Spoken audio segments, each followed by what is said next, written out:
This is an information session. It does not create an attorney-client relationship between us and you necessarily. But if you have questions about the settlement or the case, we are happy to answer them. So this is just the stuff that we're going to cover, the basics about the gang list and how it worked, what happened in the lawsuit, and most importantly, the terms of the settlement and what kinds of policy changes and rights it created for the community. It's a computer database of people that the WPD believes are gang members or gang associates. As of May 2022, this was over 5,500 individuals. I think between May 2022 and when we settled the case, that number probably had increased a little bit. All right, so here is Policy 527, which is WPD's policy about the gang list. The portion that I have highlighted here, I think is the most critical part and revealing part about the purpose of the gang list in the first place, right? Which is a member of the gang felony assault section or violent crimes community response team will monitor documented gang members and associates for any violation of their probation, parole, bond, and pretrial restrictions, and will immediately report this to the proper supervising authorities with the intent of removing the offender from the community. So they are out there looking for people specifically to revoke whatever terms of release that they have and put them back in jail or prison. All right, this is the way that they add people to the gang list. Any law enforcement officer in WPD can nominate you for inclusion based on any encounters or publicly accessible information.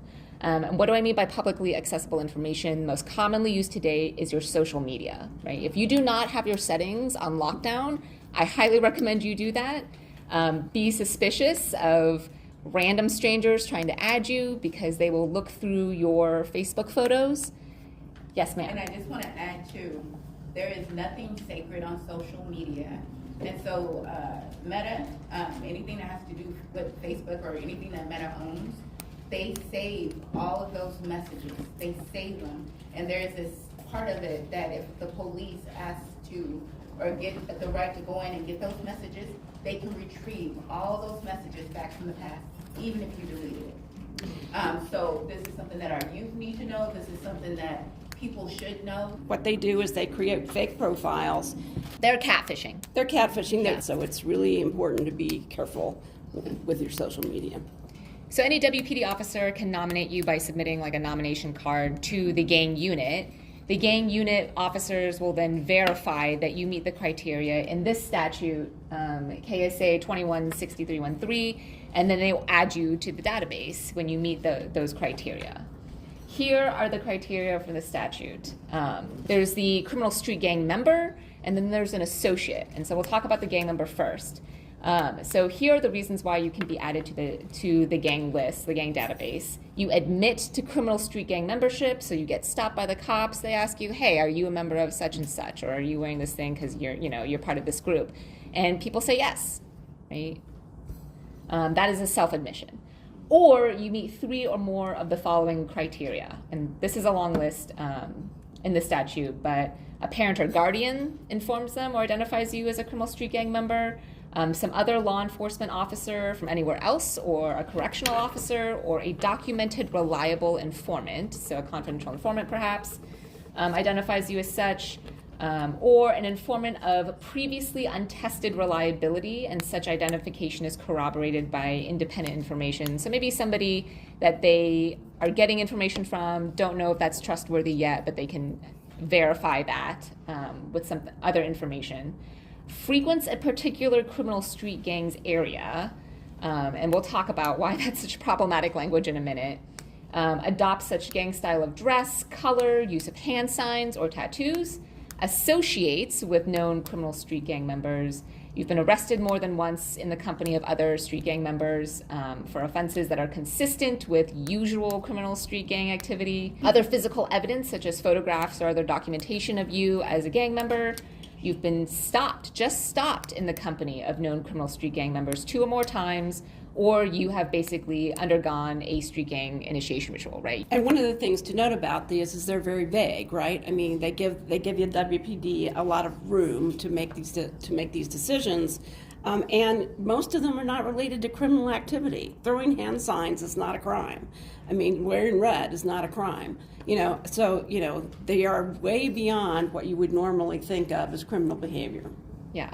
And the vagueness of this is precisely why this is such a problem, right? Because if the statute is not clear on what it means to associate with a known criminal street gang member or to frequent an area. Frequent an area is like one of my favorites, because how often do you have to be somewhere to frequent it, right? Like how many times? Do you go there twice? How big is an area? What is an area? Is it a building? Is it a block? Is it a neighborhood? Totally unclear.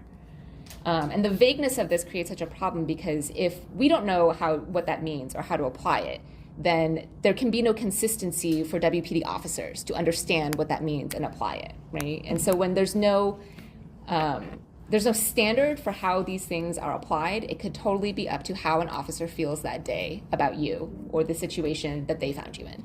Maybe you have a job in a neighborhood that they think is a gang neighborhood, right? You go there every day. Are you frequenting that area? Is it because you're a gang member? No, it's because you work there. One of the people was going to the funeral of a family member, and because he was on the gang list and what they perceived were other gang members were there, it violated his probation. Another thing that we had was a 13-year-old who wanted to become a rapper when he was little. And he was looking at stuff on YouTube on what would sell. And so the positive rapping things didn't have a lot of views, but the violent ones had views. And so that's what he rapped about, because he wanted to be popular at 13 years old. Fast forward to when he was 16, he never owned a gun, was never in a gang. 16, he got pulled over with a friend with weed in the car.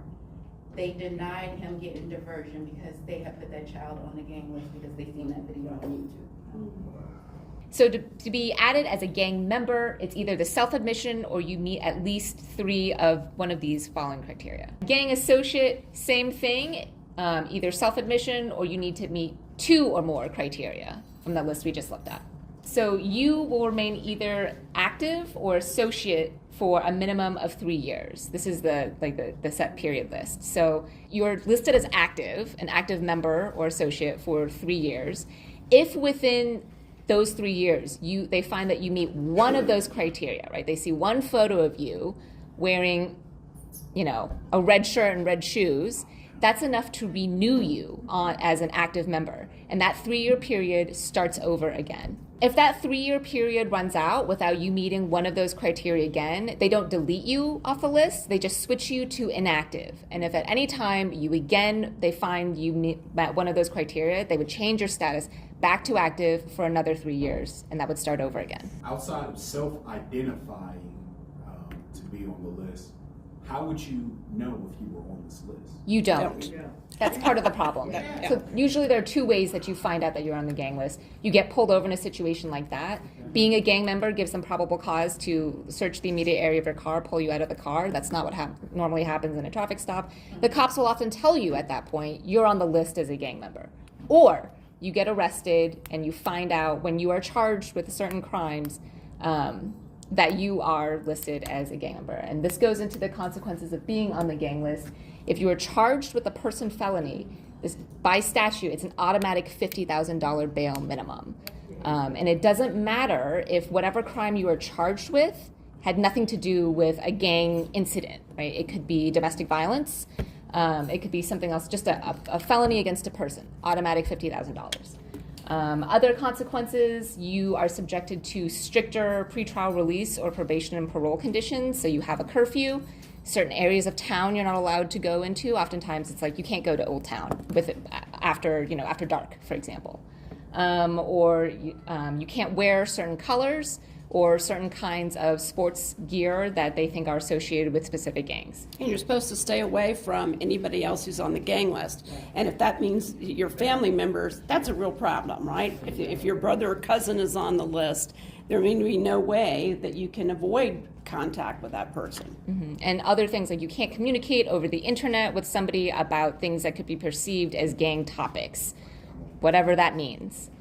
Obviously, more restrictive housing in jail or prisons, evidence being introduced against you in your criminal case that you are a gang member, whatever the police think they have on you. Obviously, harsher sentences. The police now know who you are.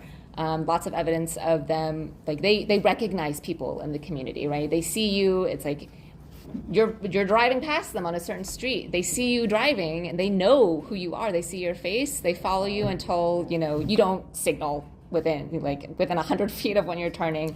That's enough reason for them to pull you over for a traffic infraction, right? And once you were on the list, if they called in your license number, for instance, it would identify you and say, okay, it was called a signal 33, and that would flash up, okay, this is a gang member. This is a gang member you're following, and so I mean, you can understand how that could lead to very serious consequences. I mean, you get pulled over for what you think is a kind of frivolous traffic stop, and they're saying you're a dangerous gang member. I mean, things can go wrong in a hurry. Yeah. And then this information was shared with other law enforcement agencies across the country, municipal, state, federal, obviously with the Department of Corrections, Sedgwick County Sheriff's Department. There was evidence that information was shared with Section 8, and who knows who else this information was shared with that could have potential consequences for people in terms of education, housing, employment, who knows? The lawsuit. All right. Yay. So I'm just going to go through this pretty quickly because we've covered or touched on it mostly already. Our plaintiffs were progeny and 4 community members, 3 of which were members of the same family. We were represented by ACLU of Kansas, Kansas Appleseed, and law firm Shakardi and Bacon out of Kansas City. They were our pro bono law firm.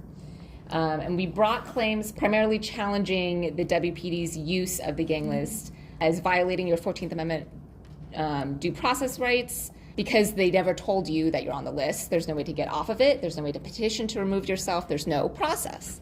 And then First Amendment associational rights. So one of the big issues is that you don't know who you are supposed to or not allowed to hang out with.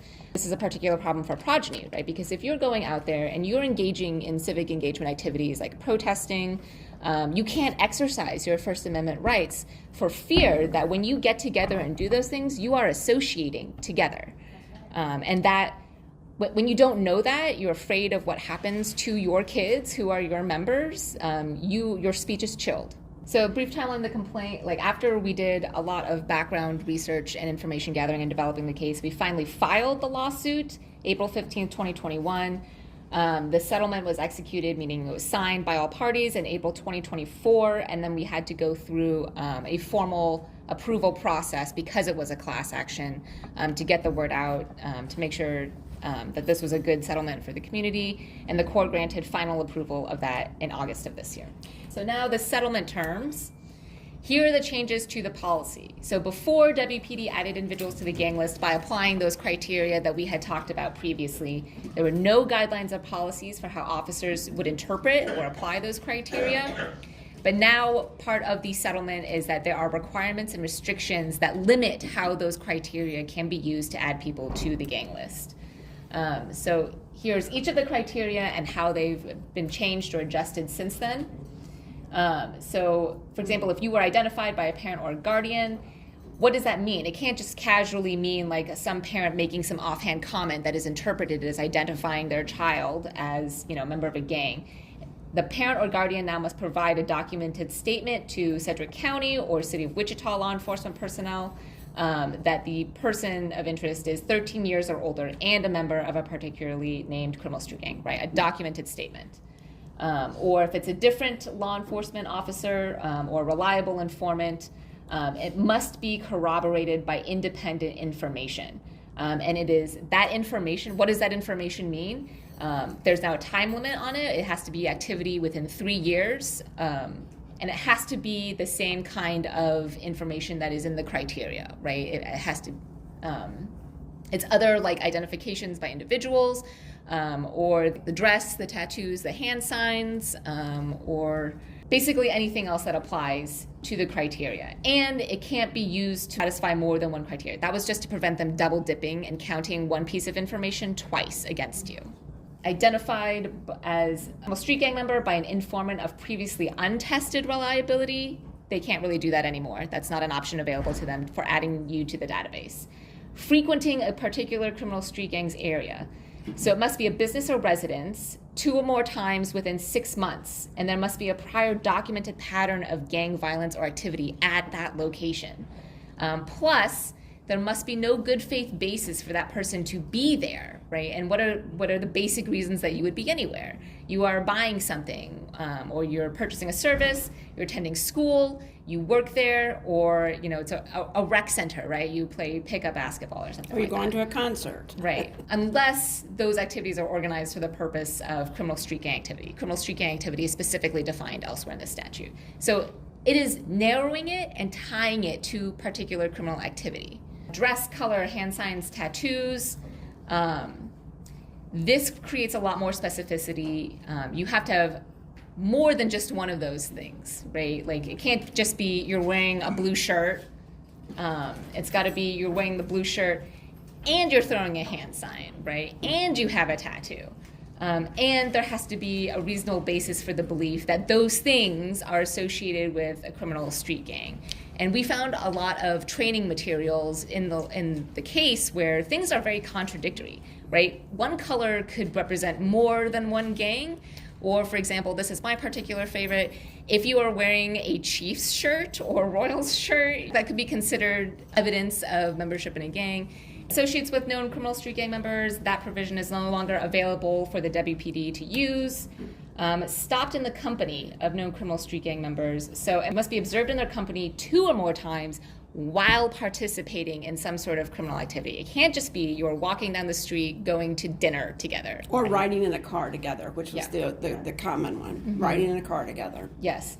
The officer must articulate a reasonable basis for their belief that each person observed was participating in that criminal activity, and there's a presumption that your presence at or engagement in normal everyday life activities does not constitute street gang activity, right? Funerals, weddings, family gatherings, large public gatherings for entertainment purposes, that's like a game or a concert, right? Educational functions or going to church, going to some sort of political event. And finally, undergone an initiation ritual as identified by a reliable informant. This is essentially the same. I think this is probably actually the least commonly used criteria. So, other policy changes. Previously, you were added to the list and designated as active for 3 years. Now that period is only 2 years. And then if you don't meet one of the criteria after 2 years, you are actually removed. There's no more active versus inactive. You are either on the list or you're not on the list. And if you are removed, they have to find that you meet at least 3 of the criteria again to re-add you. And so we're leaving it up to their integrity to determine? Not yet, no. All right. You'll see, we're gonna go through the rest of these, you'll see there's some safeguards there. Right. And a lot of those, a lot of their integrity, I guess, like that was the criteria, right? The narrowing of the way in which they are allowed to use those criteria. So again, here, there used to be members and associates and active or inactive. After the settlement, there's no more inactive category and there are no more associates, right? They are only tracking active gang members. All inactives and associates were removed from the database, and that actually, and that constituted almost 2/3 of those 5,507 people that we talked about previously. Previously, before, they did not notify you when they added you to the gang list. Now they must provide written notification to you that you were added. And then previously, only time they tried to notify people is when they added juveniles to the list, and they would just make an attempt to contact the parents. That might just be sending a letter one time or like trying to call people. People's numbers and addresses change all the time. Not terribly effective. They only managed to contact about 50% of the parents or legal guardians at that time. Here's the notification of inclusion. They were supposed to send written notice to the last known address and also attempt to use other existing communication channels. And what that means is if they have your phone number, they should try to call you. If they have your social media or your Facebook account, they should try to message you there. And here are the documents that are supposed to be included in the notification, right? The criteria or the basis for your addition to the gang list, the dates and renewals and when that happened, a copy of the policy, and instructions on how to review your status and how to appeal your status, which we will get to, and some forms on that. And they are supposed to document their attempts to notify you. And this is the juvenile notification process that I just described. notification sent to the juvenile and the parent or guardian, which criteria were met and how, intervention options and resources, and the intervention agreement process. So if you're successful in meeting whatever requirements are agreed upon in that agreement within 12 months, you're not added. If you are not successful, then they can add you to the database or agree to an extension of that agreement. Here, before, no way to find out if you're on the gang list. Now there is a process to find out if you are on the gang list. Any individual or their lawyer can request to review that gang list status. Parents or legal guardians can request to review their minor child's gang list status. And to do that, you fill out and submit the gang status review form. And there are two ways that you can do this. The first is you submit that form in person at a WPD station or their records section in City Hall. If you're not comfortable doing that, which we understand many people may not be comfortable going in person, you can submit it by mail. But if you do it by mail, there are extra requirements. You must submit a written notarized request. There must be an affidavit of your identification, and you must have a copy of a government-issued ID. And the purpose behind that is because one of the issues in this case was them sharing people's gang list status with whoever, right? But so we wanted to make sure that they are only showing gang list status to that person or somebody who should be allowed to know, like a parent or a lawyer. If you're asking for yourself, you fill that out and show your own ID. If you are a parent or a guardian, you also have to provide a copy of documents supporting the fact that you are a parent or a guardian, like a birth certificate or perhaps court guardianship papers. And if it's your attorney making a request on your behalf, they have to provide, their bar number or a copy of their bar card, plus an affidavit from you saying, I authorize my attorney so-and-so to do this. All right, here is the status review form. You'll see, it has the same directions I just reviewed at the top. So this is the information. You provide full legal name and the date of birth. And the back lists the preferred method of contact for them to get back to you about that information by mail, email, send it to my attorney, or you can go pick up that request at any police station. And then optionally, if you want to give them your phone number, you can do that. You don't have to do that. Here is an affidavit form that we had put together that we'll make available for you today. This is if you want to submit by mail, and you have to provide the photocopy of, say, your driver's license and the affidavit of identification, and room at the bottom to be notarized. All right, so this is what happens. You submit that form. WPD employees verify and photocopy your ID, and then forward your request and supporting documents on to the gang unit. The gang unit looks you up in the database, gives you a written result and information within 30 days of receiving your completed request.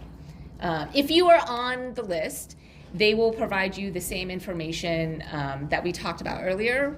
If you are newly added after this process came into play, all of that information, the reasons why you were on it and what incidents and when those happened that led you to being added, other copies of forms, a gang intervention brochure, things like that. If you're not on the list, they will tell you, you're not on the list, but here's a copy of the policy and here's a gang awareness and prevention brochure. Another aspect of finding out if you are on the list. If you are on the list, you or your lawyer can request to physically review the WPD documentation used to support your inclusion. And then the WPD chief or whoever they designate will decide whether or not to grant that request. Do not have to do that. If the request is denied, WPD will document the denial and notify you about why they're denying it. And if they grant the request, then you can contact the gang unit supervisor to schedule that in-person meeting. And that the purpose of that meeting is only to review the documents and to provide you with some resources about gang prevention stuff. That's not the avenue for contesting your inclusion on the list. And we'll get to that in a minute. They give criteria as to why they wouldn't allow you to review your own documentation. Yeah, mostly it's if there is somebody else who's identified you. So let's say they say, well, so and so said that you're a gang member, and they don't want that information. Maybe it's an informant that is not known. And there's probably a lot of similar police intelligence reasons why they would not show you that information or give you any specifics about that sort of information. For example, open records requests are subject to ongoing police investigations. If there's an ongoing investigation, then they're not likely, or they're less likely to give you specifics if they're working on something actively. All right, now we'll talk about the appeal process. Previously, there was no way to appeal your inclusion on the list or to get off the list. Now there is a process. So you or your lawyer can appeal your inclusion on the gang list. A parent or legal guardian can appeal their minor child's inclusion on the gang list. To do that, you fill out and submit the status appeal form, distinguished from the status review form, which is how you find out that you're on the list. This is the appeal. All right. Similarly, the appeal form you can submit in person at a police station. You can send it in by mail, or you can do it online by emailing it to this email address, which is nice because then you have a record that you sent that in, at least. The key difference here is that this form does not need to be notarized because you already know that you're on the list. This is the form, and it's very similar, legal name, date of birth, preferred method of contact, and on the back you can provide a statement about why you think you do not belong in the gang list, or to attach any sort of documents you believe would be helpful to the person who's going to review this appeal and decide it. And right now, this is a new process, so it's not clear yet what sort of information, would be most useful or most helpful to the person deciding your appeal.